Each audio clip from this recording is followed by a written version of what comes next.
All right, so you're prepping to teach James 1:17. Yeah, and you want to like go deeper than just every good and perfect gift is from above. You want people to, actually get something out of it. You're sure? That's exactly why we dug into, like, a whole bunch of sermons on this verse. Looking for those unique angles, The illustrations. stuff that makes you think, wow, I never thought about it that way. And pastors are getting really creative with this. So one theme we saw in a bunch of these sermons was God's constancy. Yeah. And not just, like, he's reliable, but that his goodness is just kind of woven into everything. Shiloh Baptist Church in Camden used a really interesting analogy for this. They talked about a flashlight. Okay, I'm listening. So they said a flashlight, it doesn't cast like shifting shadows or anything. Right. It's consistently bright wherever you point it. Yeah. And just like that, there's no situation where God's goodness isn't present. Even if we don't always see it, huh? Exactly. So it's not that, like, our circumstances change God. It's more like our view of his goodness might be clouded by what we're going through. That's a great way to put it. It makes me think of Psalm 139. If I say, surely the darkness will hide me, and the light become night around me, even the darkness will not be dark to you. The night will shine like the day, for darkness is as light to you. Wow, that's a perfect connection. Right. It's like this idea that God's goodness is always there. It's not just some nice thought. It's meant to be like an anchor, Especially when things are tough. Yeah, exactly. Now, another church, Las Lomas Community Church, they kind of took a different angle on James 1:17. Yeah, they focused on the foundation of all good gifts. Grace. Yeah, and they didn't just stick to saving grace. Right. They talked about how, like, every good thing we experience, the air we breathe, love, relationships, it all stems from God's grace. They even share this really powerful story about a woman who got a heart transplant. And how even in the midst of that health crisis, the new heart was a testament to God's grace. Right, like it makes you rethink what those gifts in James 1:17 really are. It's not just stuff, it's life itself. Yeah, it is. Every breath, every relationship, every second chance. Makes you realize that even the things we take for granted, like our health, our talents, they're all expressions of grace.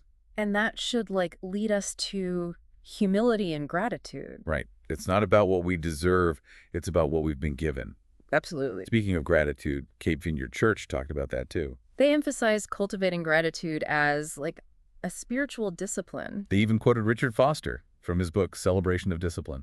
Foster argues that gratitude's not just a feeling, it's something we practice. Yeah, and Cape Vineyard gave a really cool example. Oh, yeah. Like a pay-it-forward chain at a coffee shop. Oh, I love that. Little acts of generosity leading to more generosity. No. Just like God's generosity to us. That's such a practical way to think about it. And it's something you can easily challenge your congregation to do. Right. Start a pay-it-forward movement. See how God's generosity spreads.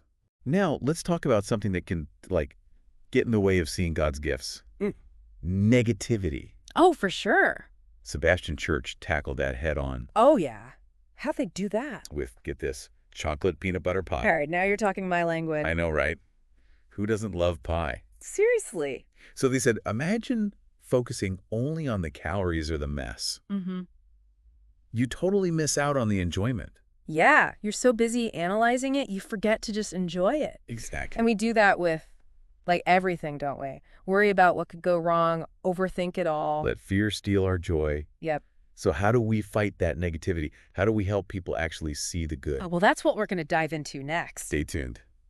Welcome back. We're still digging into all these creative approaches to James 1:17. Seeing how pastors are finding these, like, fresh angles and making it really connect with people. And last time we were talking about negativity. Right. How it can, like, block us from even recognizing those good gifts God gives. Like that chocolate peanut butter pie illustration. What we have from Sebastian Church. Yeah, they were saying, like, focusing on the calories and the mess, you miss the joy of the pie itself. Yeah, you get so hung up on the what ifs. Oh, exactly. To forget to just enjoy it. But it brings up a good point, though, right? Oh, yeah. Like, if all good gifts are from God, where does the bad stuff come from?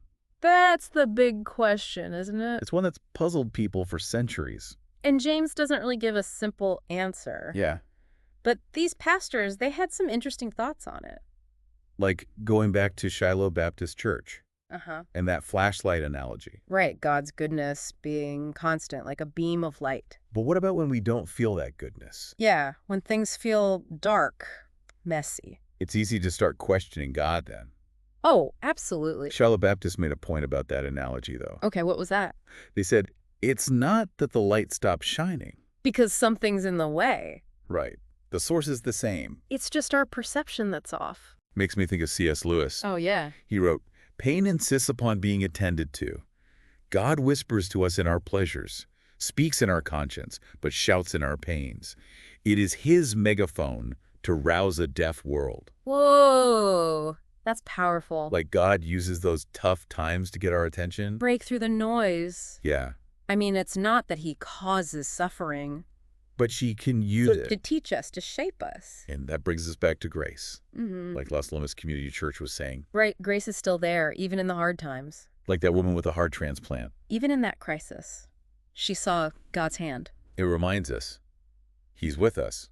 Always. But that makes me think, if we have free will, if our choices matter. How does that fit with God giving all the good gifts? That's a tough one. It is. It's that balance between God's plan and our choices. And meant Olivet Baptist Church touched on that. Oh, yeah. What did they say? They talked about what gift meant back then in biblical times. Oh, interesting. They said it wasn't just about stuff. Right. It was about favor, relationship. And an expectation of like reciprocation. Oh, so it's not just about receiving. You got to honor the giver, keep that relationship going. Adds a whole other layer to James 1:17, doesn't it? Yeah, like if God gives us all these good things, How do we respond? how do we give back? Not that we're earning his favor or anything, Right, it's already done. but it's about, like, stewardship, Using what we've been given wisely. aligning our lives with God's will. Yeah, and that connects back to so much. Mm-hmm. The Great Commission being salt and light. Loving our neighbors. It's not enough to just enjoy those blessings. Not be a blessing to others. Share that grace and generosity. Absolutely. Now, another thing that came up a lot in these sermons Yeah. was this contrast with like the cultural messages we hear all the time Oh, yeah, yeah. about happiness being all about stuff, Mhm. achievement. More. Live Oak Church had a great example. Tell me about it. This tech billionaire who's trying to buy immortality Like, literally cheat death. through technology and wealth. Wow. And it just highlights how empty that pursuit is. Trying to find lasting satisfaction in things that won't last. Exactly. And that's where James 1:17 comes in. like the opposite. True fulfillment isn't about what we accumulate. It's about recognizing the source, Yeah, finding our identity in Christ. not in what we have or what we do. And that's a message that can really hit home for people. Especially those who are feeling lost, chasing after things that don't satisfy. For sure. It's a reminder that true joy comes from God. Okay, but let's talk about, like, practical stuff. Yeah, good point. All this theology is great. But how do we help people actually live this out? Well, several pastors had some good ideas. Oh, yeah. Like, remember Cape Vineyard and the gratitude as a spiritual discipline? Oh, yeah, and that pay it forward challenge So simple, but so powerful. for small acts of generosity. Multiplying God's goodness. Los Lomas Community Church had a good one, too. What was that? They were talking about how just acknowledging God's grace, even in the tough times, can change our perspective. Yeah, like that woman with the transplant. Even in her illness, she saw God's hand. They encouraged people to look for those grace moments throughout the day. It could be anything, A moment of peace, an act of kindness, an opportunity, training ourselves to see God's fingerprints. even when they're fainting. And that ties back to what we were talking about earlier about focusing on the light, not the shadows, Yeah, it's not denying the darkness, but choosing to see the good. holding on to hope. And that's something we all need, isn't it? Especially when faith gets tested, doubts creep in. But James 1:17, it's like an anchor. It reminds us God's still there. His goodness hasn't changed. It's an invitation to trust, Lean into his grace be open to receiving. and respond with lives that reflect his love.